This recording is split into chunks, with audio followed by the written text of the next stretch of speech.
Caroline, just stand by. We're seeing some movement right now. These are live pictures coming into us in New York City, and we have Natalie Dudridge from WCBS New York who's on the ground there. Maybe, Eric, we can get Natalie up to talk to us what is actually happening there. We see some people moving up to oh, here comes the mayor. Here comes Mayor Eric Adams. He's about to make a public statement, folks.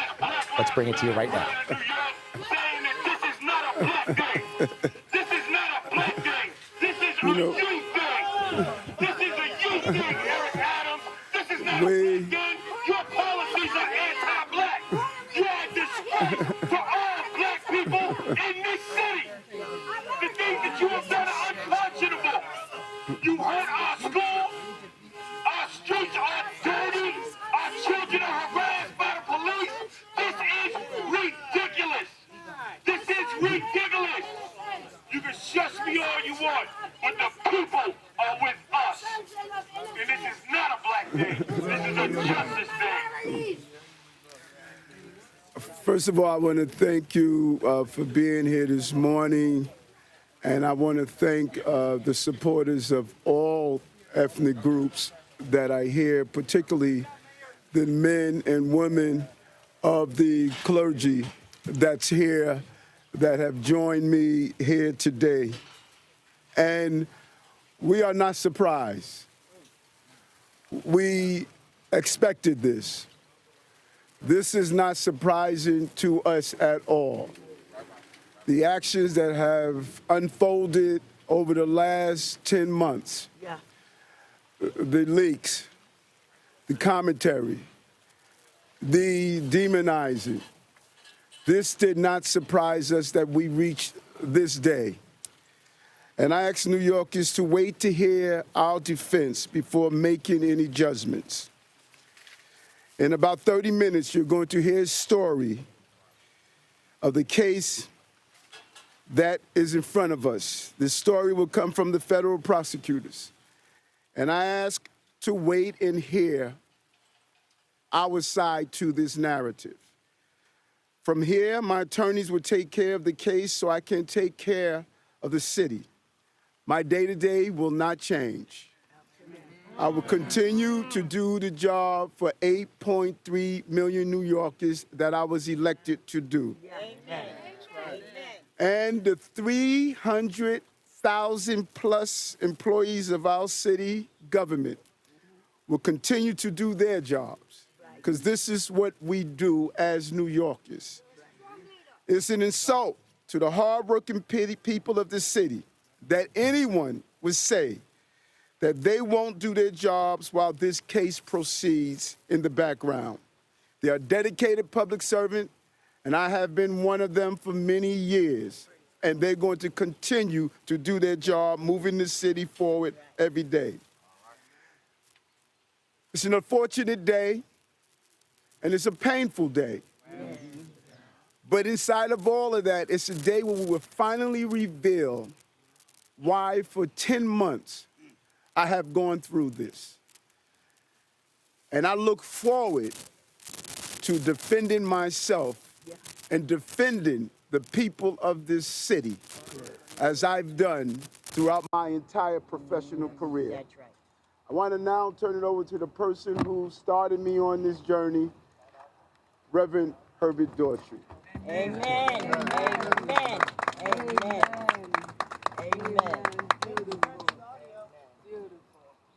Thank you, Mr. Mayor. You are our mayor, and will be to time come, still will be our mayor to all the supporters. Irrespective of what people say, he's still our mayor. Amen. As he has indicated, we started on a journey a long time ago. I encouraged him to join the police department. He did, and you know the rest of the story. So, you know, Mr. Mayor, Eric, it's one more battle we have to fight. That's right. There's one more battle we have to fight. And we're not about to quit. We're not about to give up. We'll be there. We'll be there to the end. God bless you. God be with you. We're going to win this fight. And two, let me get an umbrella, put it on the device so the water won't get inside there, Robbie. Wait, hold on one moment. Hold on. You know we don't do this calling out stuff at my press conferences. When we finish speaking, we will respond to a few questions. We just want to cover that. Are you good, Robbie?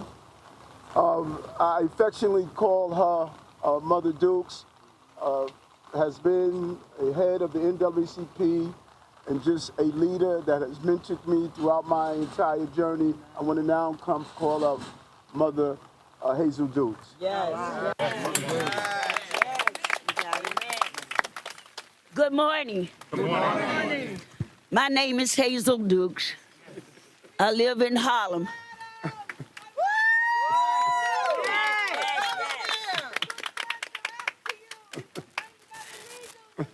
I'm 90. Would you be quiet? Would you shut up? I'm 92 years of age. I've known this young man for over 40 years. I come with a heavy heart today, but my head is not unbowed. He's going to have his day in court, and we're going to stand by him.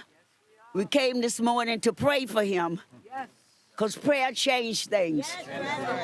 I am asking all New Yorkers to hear his side, to let him have a day in court. Let him have his day in court, and then we can make our decisions. But we are not here today to criticize the federal government where you might be, but shush. That's all you do. That's all you brought here to criticize. Yeah. We are going to be here. We're going to be here. I'm sorry, Mother Duke. Hey, brother, this is a 92-year-old elder. Show us some respect. A 92-year-old elder. She stands next to you. She stands next to Cuomo. As the NAACP, as the Mother Duke. 501c3, you should not be standing for a political candidate. Stop that.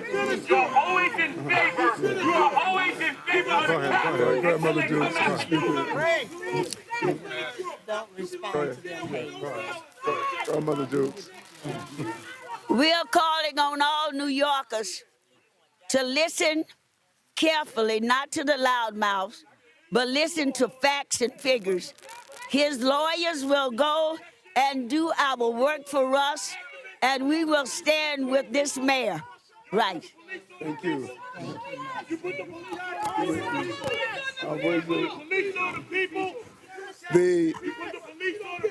We want to now bring one of our amazing bishops up forward now. Bishop. An incredibly surreal moment happening right now at Gracie Mansion right here in New York City. The Gracie Mansion being the residence of the mayor of New York. There you see the mayor surrounded by supporters, including members of the clergy, and sounds like a lot of protesters as the mayor steps up to that podium to what we expect would be an address of this federal indictment. The federal indictment that charges the mayor of New York City with bribery and fraud. This is the first time that a New York City mayor has been indicted under such circumstances by the federal government in its nearly 400-year history. I say surreal because the mayor is seemingly putting up these folks who are supportive of him without actually addressing the charges that the federal government is indicted him with. So we're keeping an eye on that when he actually does take some questions from members of the press, or he actually speaks to the charges. We'll bring that to you live. My colleague Errol Barnett is in Studio 57 right here at the CBS News Broadcast Center. He is watching all of this unfold with me.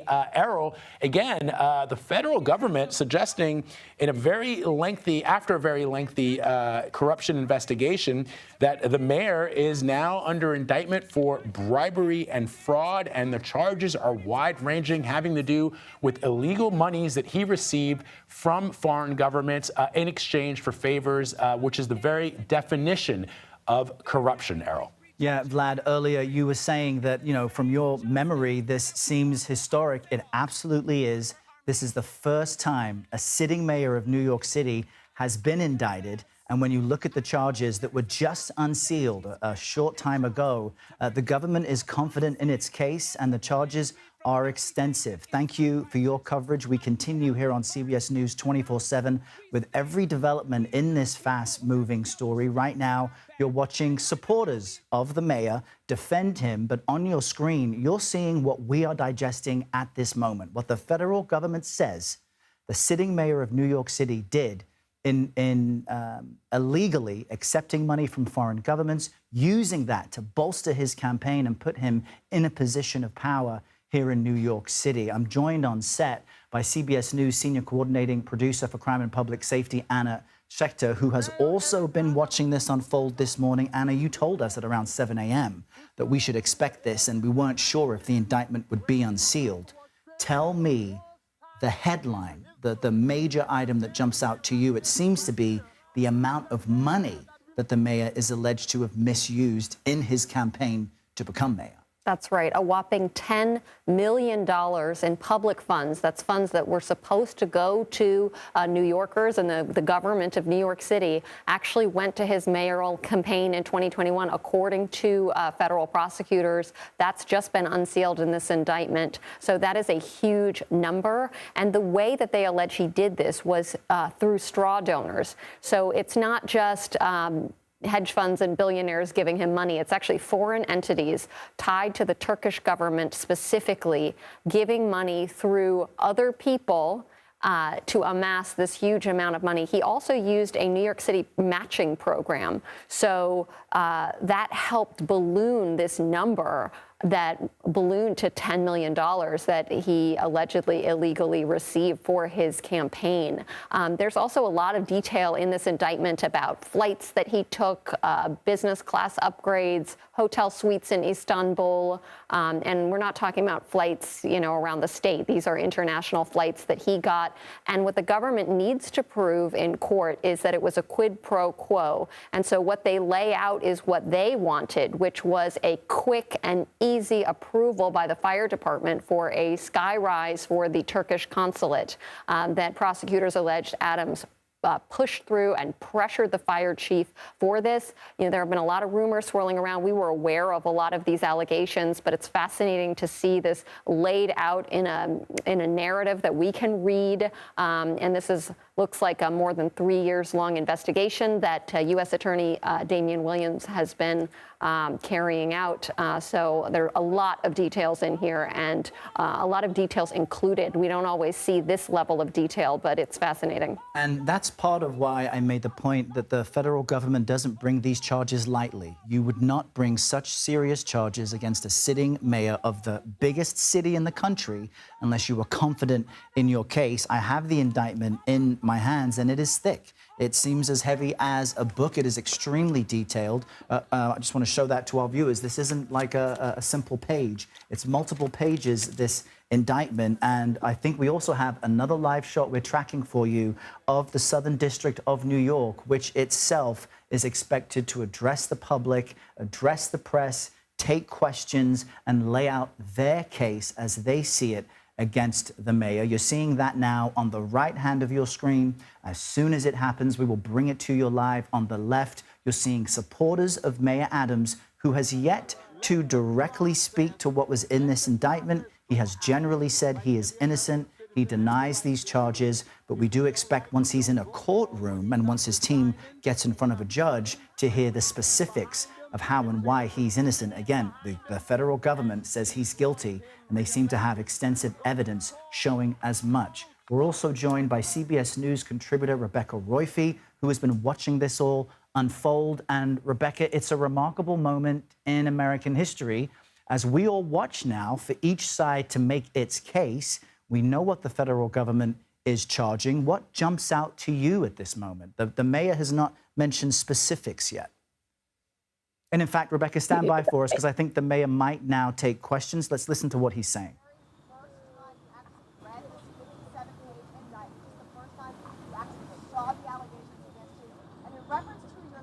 Last night with regard to speaking out about the migrant crisis, exactly whom in the federal government, White House, did you say is targeting you for speaking out? Are we talking about the Biden administration? Are we talking about Homeland Security? So who are we talking about specifically with regard to that? And the first time you actually read this indictment today? I think that your second question, I think you need to ask the federal prosecutors who gave the directive in the orders. I don't know. We should ask them who gave the directive in orders that we're going to take on and create this group of lies. They have the answer to that question.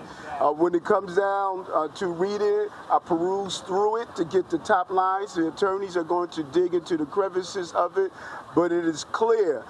Everyone that knows me knows I follow campaign rules and I follow the law. That is how I lived my life, and I don't see coming into the 60s and my age to all of a sudden change what I've done all the time. I follow the law and I follow the campaign rules. Thank you! After a couple of weeks, some like 4 or 5 people from your staff have resigned. After today, don't you feel afraid that more people are going to keep resigning and you're going to have some problems dealing with the city? No. Listen, we I think that people fail to properly realize that we have over 300,000 dedicated employees. Over 300,000. Those who decided to transition and do some more things with their lives, many of them told me ahead of time they were going to do that. But we have an amazing, credible team of dedicated New Yorkers, and they're going to continue to do that. I think that's what's going to surprise everyone. 10 months ago, when my phones were removed, like today it was about my phones. Same thing that happened 10 months ago. Today was about my phones. Let's get clear on that. When they removed my phones 10 months ago, people said that all of a sudden the city was going to collapse. It was not going to move forward. Look what has happened over 10 months. Over 10 months, more jobs in the city history, more small businesses open, decreasing crime. You're seeing over and over again success over and over again. So we're going to continue to prosper. We're going to continue to move forward, and we're looking forward to that in the city. Yes. How are you doing? Yes.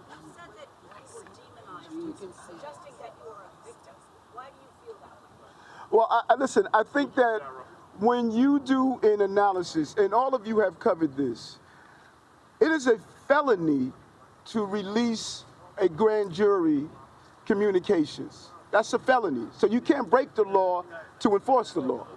And when you look at the drip of information, when you look at our cooperation, our attempts to sit down and cooperate, when you look at what has taken place, there's been a narrative of giving the appearance that there was something improper that's done and it was just wrong. No, well, I think we should ask again, as I stated earlier. We should ask those who are conducting this investigation. We should ask them who gave the directive to carry out what we have witnessed over the last 10 months. Over the last 10 months, you knew information before my attorneys knew information over the last 10 months. You reported that there was an indictment before my attorneys knew that there was an indictment. Over the last 10 months, this has happened over and over again, and this is not how our system of justice should operate. You support law enforcement. Yeah. You support the feds. Yes, go ahead, sir. Yes. Mayor, the indictment has been unsealed. Now we know the federal government is looking into your campaign and supposed influences into your campaign when you decided to be mayor. Yes. But you have suggested publicly that now you are a target of the federal government because of sticking with New York, meaning maybe that you're talking about the migrants. Can you clarify that point? I think I did. I think we should ask the federal investigators and prosecutors who gave the directive to take the actions that we are witnessing right now. I have ran many campaigns. I have been part of many campaigns. And the scrutiny of those campaigns always revealed the same thing. I follow the rules. I follow the law. I do not do anything that's going to participate in illegal campaign activity, and I will not do that. And I've instructed, not only in writing, but in verbal conversations to the team, we do not participate in straw donors. We do not participate in foreign donors. We know what those rules are, and we comply with those rules. And I think that my attorneys are going to reveal that as we move forward. So what was with your co-conspirator that said you delete all the messages? Mayor, who is your point person dealing with major city businesses? You deal with this. That's number one. And number two, is there any circumstance by which you would resign? No, listen, I'm here. I was elected by the people of this city, over 700,000 strong. Absolutely. And this is a city that is extremely resilient. This is a city that we have gone through some difficult and hard times, and we're going to continue to move forward as a city. And that's what that's shown. I think the narrative here that's missing, 10 months ago when my phones were removed, we have not gone backwards. We have not stood still. We showed how we operate during difficult times. And when you say who's the point person that's going to deal with business communities, who's going to deal with the business of running the city, the point person is Eric Adams. I'm the mayor of the city of New York. And I have a competent team, of deputy mayors, a competent team of people who are going to continue to lead forward. And we're excited about that. Okay, go ahead, Katie. Yeah. Say this is retaliation for speaking out against the migrant crisis, but according to the indictment, it dates back to your 2021 campaign, the name of co-conspirator, you said you deleted messages from. I mean, the allegations seem to go in line with what we've been reporting for at least a year, almost a year. What do you say to that? I mean, you said you traveled to these countries. Do you deny that you took any kickbacks from these countries? Do you deny that you intervened on behalf of What is your the question? government? Yeah, that's an elaborate question.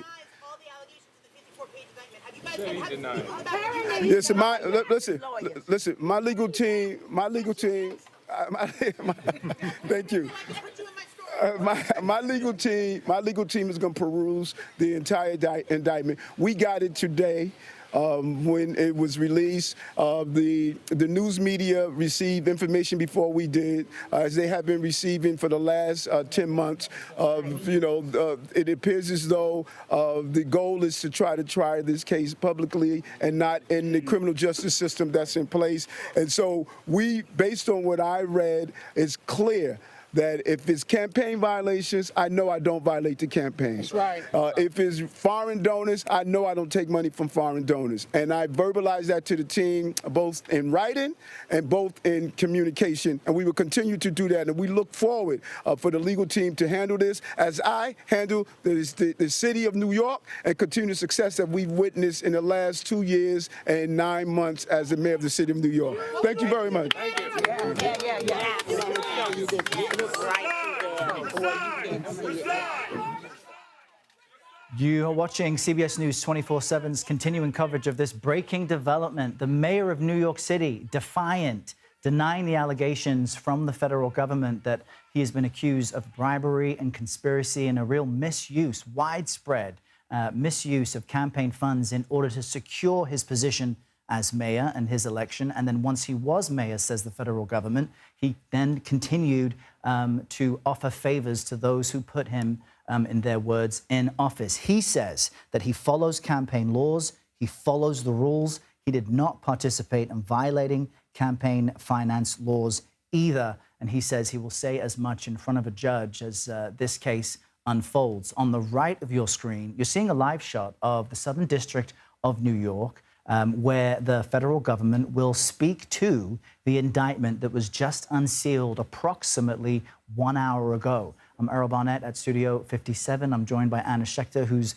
been looking through all of this information. And Anna, as we were watching this, you kind of had a reaction to the mayor saying, I'm completely innocent. I follow campaign finance laws. He also says he doesn't participate in this straw polling, which is outlined in the indictment. Why is that such a significant denial from your point of view, based on the evidence you've seen and that CBS News has obtained? It's a flat-out denial of exactly the charge that is laid out in great detail in the indictment. So I think we both just sort of jumped like, whoa, that's exactly what they've laid out, and they have a lot of information about who was contributing the money, who were the straw donors, and there's also been reporting over the last year about people who were questioned, who were cooperating with this federal investigation, specifically pertaining to straw donors to his mayoral campaign in 2021.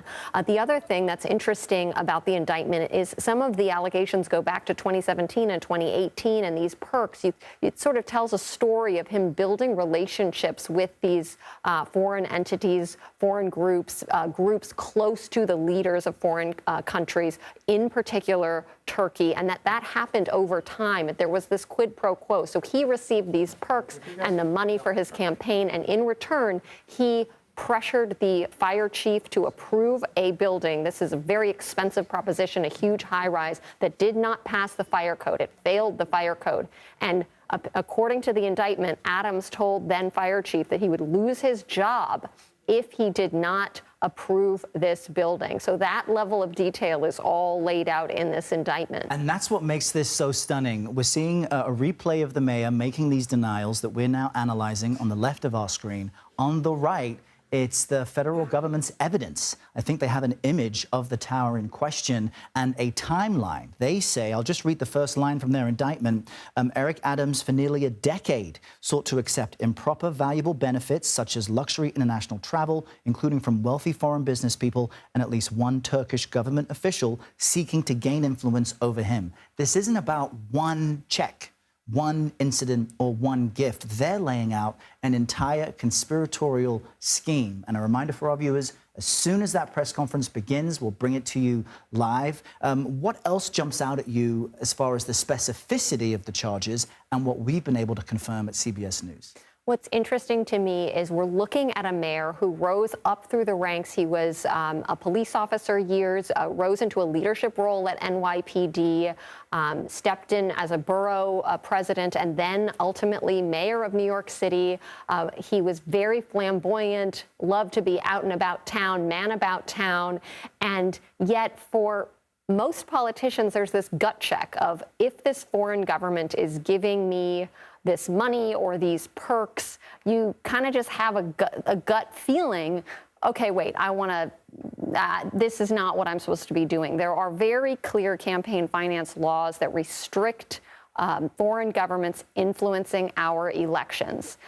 Now, it seems to me that he was aware from this indictment, I take away, he was aware that there was something fishy about it, and the indictment says that he worked to conceal the gifts and to conceal the perks and the money and this sort of straw operation that he had where different people would give a little bit of money, but it was really going back to illegal campaign donations. So it's both the crime and the cover-up. Yes. We see some individuals just approaching the podium. We'll bring that to our viewers as soon as they speak.